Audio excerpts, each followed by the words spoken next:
E se Prometheus tivesse sido uma prequela mais direta de Alien? Bem, originalmente era exatamente isso, e se passaria na mesma lua exata onde ocorre o primeiro filme, com ovos, facehuggers, xenomorfos incluídos. Além disso, o título original seria Alien Engineers. Então, para entender como chegamos ao filme final, tão controverso, vamos mergulhar e descobrir o que Prometheus poderia ter sido. Fala galera, meu nome é Milão, sejam bem-vindos ao canal na sua tela. Não esqueça de deixar o like, compartilhar, hypar e se inscrever no canal pra gente trazer mais vídeos como esse. Então chega de churumelas, prepara a pipoca, o suquinho, relaxa, bora e vem! No final de 2009, Jon Spaihts ainda era um roteirista em ascensão, mas já chamava atenção em Hollywood por seu roteiro ainda não produzido de Passengers. Durante uma reunião informal com Ridley Scott, o diretor mencionou casualmente que estava considerando fazer uma prequela de Alien e perguntou se Jon tinha alguma ideia. Pego de surpresa, mas rápido de raciocínio, Jon improvisou uma proposta na hora. Começou a esboçar uma mitologia que servisse como ponte entre a saga Alien e a própria história da humanidade. Ridley Scott ficou impressionado com a visão grandiosa de Jon e decidiu contratá-lo para escrever a prequela intitulado como Alien Engineers. O roteiro de Jon, embora semelhante ao filme final, continha várias diferenças importantes e era muito mais uma prequela direta de Alien, daí o título. Então, do que teria tratado o seu filme? A história começaria na Terra Antiga, onde 3 engenheiros realizam um ritual. Um deles consome um pedaço cerimonial de um bolo que se dissolve em um enxame de insetos semelhantes a escaravelhos. Enquanto os insetos o devoravam, seu DNA é decomposto e liberado.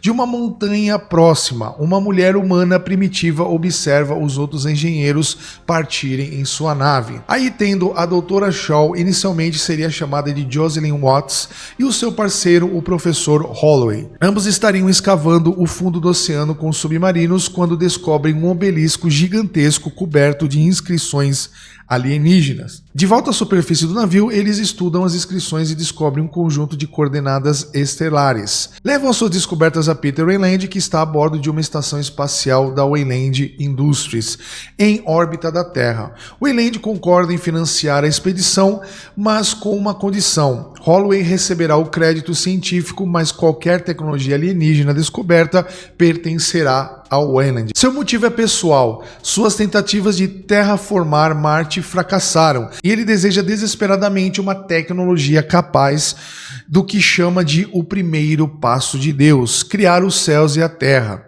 A expedição parte a bordo da nave Merlin, acompanhada pelo androide David. A jornada os leva para a LV-426, a mesma lua de Alien, onde descobrem 24 pirâmides espalhadas ao longo do equador lunar.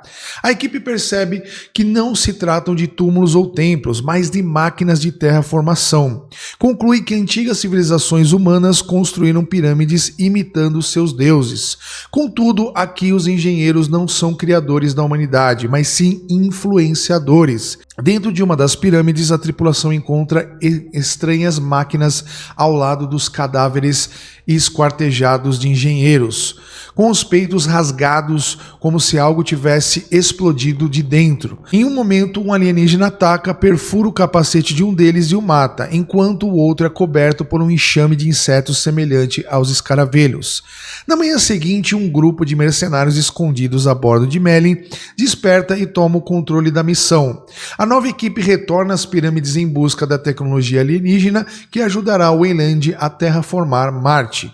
Shaw e Holloway descobrem mais cadáveres com os peitos arrebentados e mais tarde, após ser resgatado, ele e Shaw se relacionam, mas no meio do ato, um xenomorfo rompe seu peito, matando-o instantaneamente e escapando pelo sistema de ventilação da nave. Shaw então volta à pirâmide e descobre David em uma nave subterrânea pertencente aos engenheiros.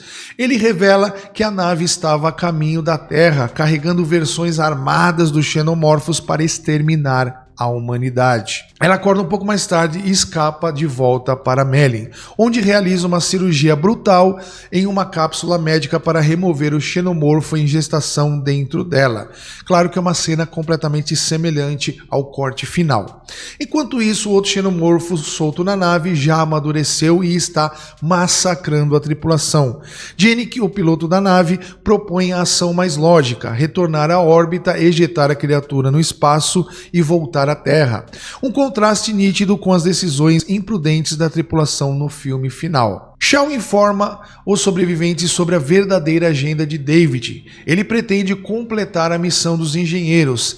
Sem alternativa, os sobreviventes decidem confrontar David na nave dos engenheiros, sabotada por David. A bordo da nave alienígena, a equipe e os mercenários enfrentam o androide enquanto ele desperta o engenheiro do sono criogênico. O engenheiro revivido imediatamente decapita David e massacra quase todos a bordo, enquanto o homem infectado pelos escaravelhos retorna e mata quem tenta escapar. Shaw é a única sobrevivente e consegue voltar a Melin, matando o xenomorfo justamente quando ele encurrala Janek. Juntos, eles observam a nave dos engenheiros partir rumo à Terra, porém o piloto engenheiro é repentinamente morto quando um chest buster irrompe o seu corpo, dando a Janek a chance de colidir a Melin contra a nave alienígena, destruindo ambas e sacrificando-se, enquanto Shaw escapa em uma cápsula de fuga. Só para enfrentar um terror final, entre os escombros temos um Ultramorph gerado a partir do engenheiro piloto. Após uma luta brutal, ela mata a criatura com uma serra circular. Shaw recebe uma transmissão da cabeça decepada de David, dizendo: os engenheiros virão procurar por você. Enquanto Shaw pondera seu próximo passo, faróis nas pirâmides se acendem, transmitindo um sinal de socorro ao espaço, sinal que a tripulação do primeiro filme de Alien eventualmente responde. Depois que o roteiro foi concluído, Ridley buscou a segunda opinião e mostrou ao roteirista Lindelof, co-criador de Lost e roteirista de Cowboys e Aliens. Embora Lindelof tenha gostado da história, não aprovou que fosse uma prequela direta de Alien. Por isso, ele sugeriu que Prometheus fosse concebido para correr paralelamente à série Alien, em vez de conectar diretamente a ela, e que qualquer continuação fosse apenas Prometheus 2 e não um Alien, por exemplo. Foi por isso que o filme final se passa em um mundo diferente daquele visto em Alien, e Lindelof também quis eliminar muitos dos elementos familiares da franquia, como os facehuggers, e buscou inspiração em outro clássico de Ridley Scott, Blade Runner. Essa influência aparece no foco do filme em temas como criação, identidade e a linha tênue entre humano e máquina. Central a isso era a dinâmica pai e filho entre Peter Weyland e seu filho, o androide David. Weyland buscava ser Deus, enquanto David, criado à imagem da humanidade, mas privado de alma, lutava para entender o que significava existir sem humanidade verdadeira. E em contraste, na versão de Lindelof, os engenheiros são retratados como deuses, verdadeiros criadores da humanidade, e agora pretendem destruí-la por temerem o que somos capazes de fazer. Na versão original, Weyland, falando por meio de David como tradutor, realmente conversa com o engenheiro, quando David explica que Weyland busca a imortalidade. O engenheiro pergunta por quê. O Weyland responde que, assim como criou David à sua imagem, perfeito e infalível, ele também merece esse dom, e insiste que ele e os engenheiros são ambos criadores, ambos deuses, e que um deus nunca deveria morrer. Com nojo da arrogância e o egoísmo do Weyland, o engenheiro arranca a cabeça de David e espanca o Weyland até a morte. Quando Prometheus finalmente chegou aos cinemas, a recepção foi profundamente dividida. Muitos sentiram que o filme se afastou demais do DNA da franquia Alien, com os fãs ansiando por uma prequela direta repleta de xenomorfos, terror claustrofóbico, etc. Em vez disso, perceberam um filme mais interessado em questionamentos existenciais sobre origens da humanidade.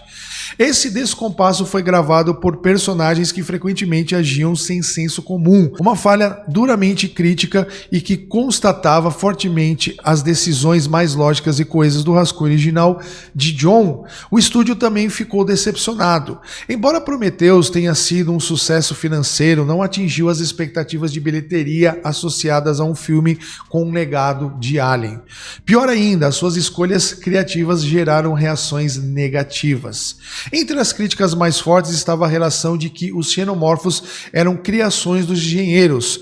Para muitos, isso minava um dos aspectos mais perturbadores dos filmes originais: a sugestão aterrorizante de que a galáxia está repleta de horrores incompreensíveis. Bom, galera, aí está como seria o filme, na sua primeira ideia de como o filme ficou e de tudo que se desenrolou aí para chegar no corte final. Mas aí eu quero saber a sua opinião, deixa aí nos comentários o que você acha disso, se você acha que ambas as ideias são ruins, se a primeira ideia é boa ou não, deixa aí pra gente bater aquele papo e a gente se vê no próximo vídeo. Valeu, falou!